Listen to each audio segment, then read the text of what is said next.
Hi guys! Welcome to Gonzales Family Channel. Ngayon po ay gagawa ako ng chocolate moist cake para sa kaarawan ng aking anak. Ito po ang kanyang mga ingredients. All-purpose flour, vanilla essence, Dutch cocoa powder, or kahit ano pong tatak ng cocoa powder, pwede po yun. Salt, black coffee, kahit ano din pong tatak ng black coffee pwede po. Baking powder, baking soda, vegetable oil, white sugar. Pwede wala kayong white sugar, pwede rin po ang brown sugar.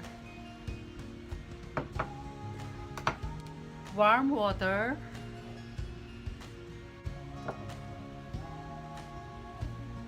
milk, 2 pieces of eggs, pwede pong medium or large, kung ano po yung available sa inyo.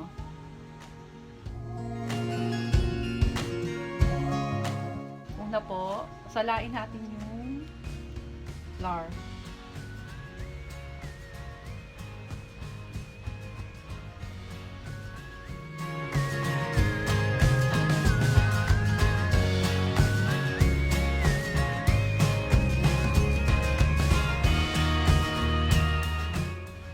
Sasama-samahin po natin yung mga powder ingredients.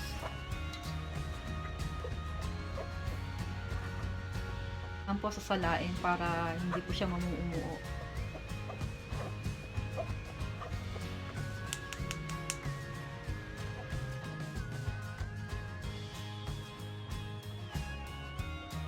Maliit yung nagamit yung strainer. Yan na po. Actually, hindi po alam ng anak ko na gagawa ako ng cake. Naisip ko lang po na kaysa bumili pa ako, meron naman akong mga ingredients. Gawa ko na lang siya.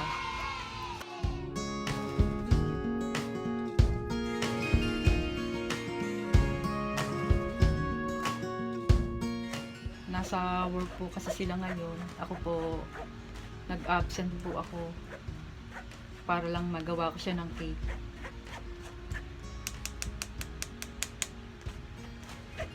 Pero bukas pa po yung birthday niya. Ginawa ko po ngayon para habang wala po sila, habang nasa work sila.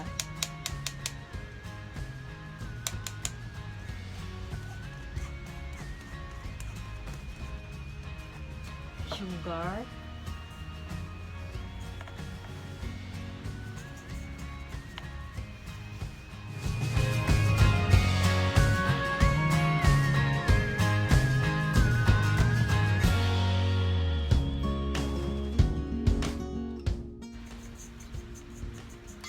Maganda po yung sinasala yung mga ingredients na yung mga powder na ingredients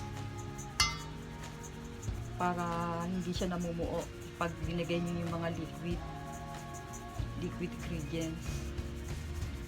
Sunod po natin ng salt,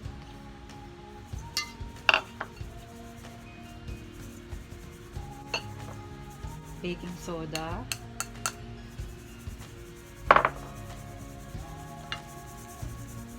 baking powder,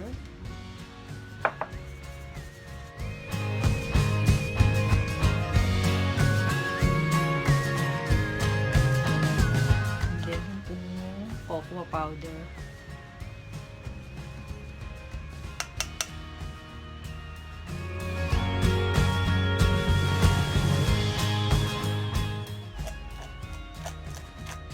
Tulad po niyan, yung daming buo. Kaya kailangan po talaga sasalain.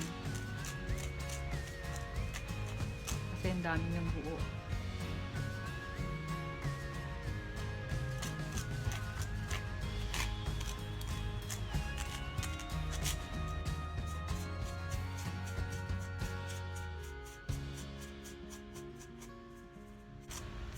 Hindi na po pwedeng isama yan kasi buo na po siya talaga. Kahit gantuhin po, hindi talaga siya na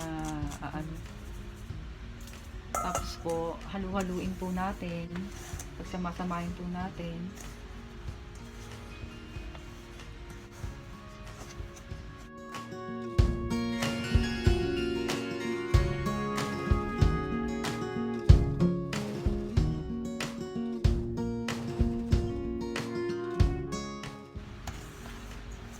Ang isunod po natin ay yung gatas.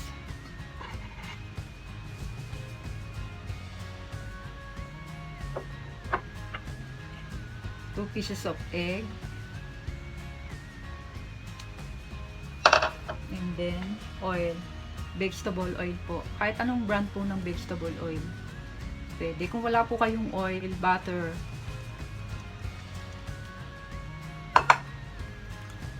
haluin po natin. Huwag niyo pong masyadong halong-halo. Kailangan po ganyan lang po. Kasi po pagka sobrang halo na tumitigas siya.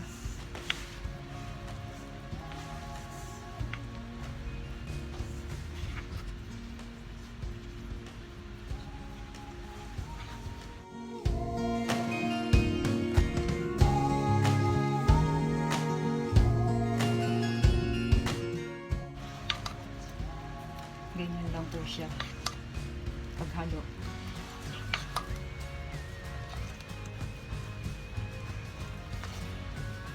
Ngayon po, susunod natin yung black coffee. Isa po sa pampalasa ng moist chocolate cake. Kailangan po warm water para natutunaw yung coffee.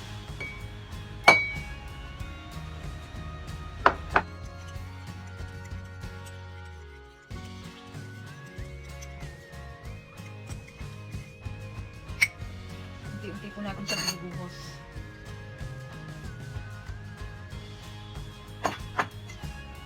Para talagang halong-halo sa yung coffee niya. Lumasa siya. Kasi masarap po pagka may coffee.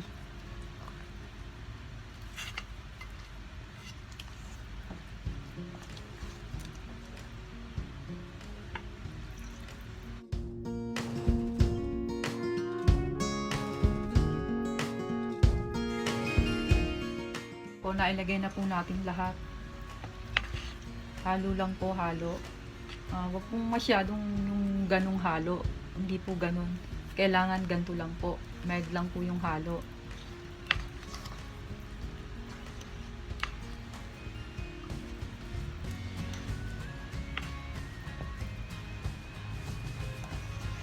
Sana magustuhan to ng aking anak. First time ko po talagang gumawa ng chocolate moist cake. Nakagawa na rin po ako ng ube chiffon cake. Kaya lang yung wala siyang icing. Di bali po, next time yun po gagawin ko. Papakita ko rin po sa inyo yung paggawa. Pag-aaralan ko din yung paggawa ng icing.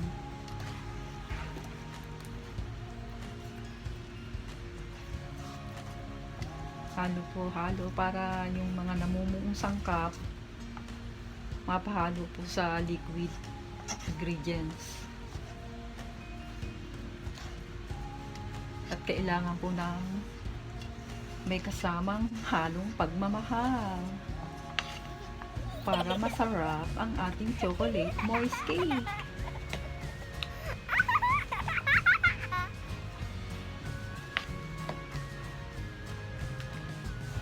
Ang bango niya, guys, kahit hindi pa naluluto. Amoy na amoy ko na ang bango.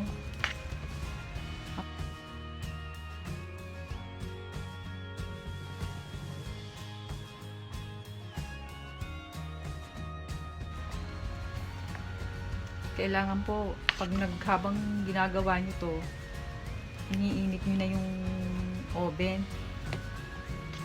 Kaso ako po, dahil first time ko nga pong gawin na with video, nakalimutan kong iinit yung oven namin.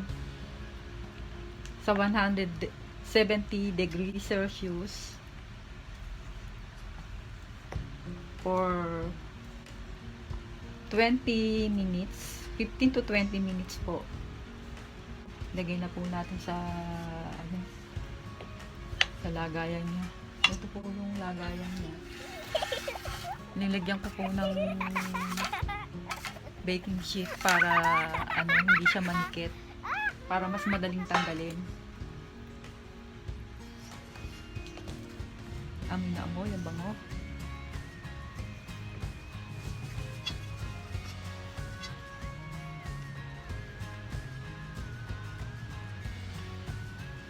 Huwag na pong masyadong pupunuin kasi ano pa to, aalsa pa po gawa ng meron siyang baking powder.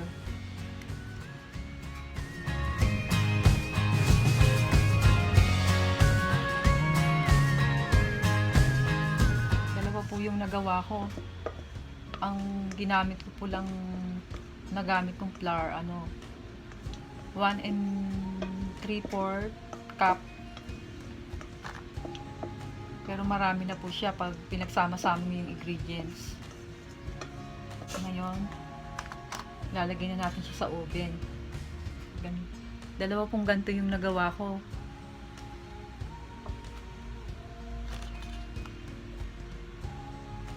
Lagyan po natin ng tubig. Para nag-aano siya, talagang magmo-moist siya. Parang nag-i-steam. Huwag lang po siyang masyadong pupunuin. Tama lang po yan. Pag medyo kumukulo-kulo na yan, aabot na rin din yung ano. Ngayon po, ilalagay ko na siya sa oven.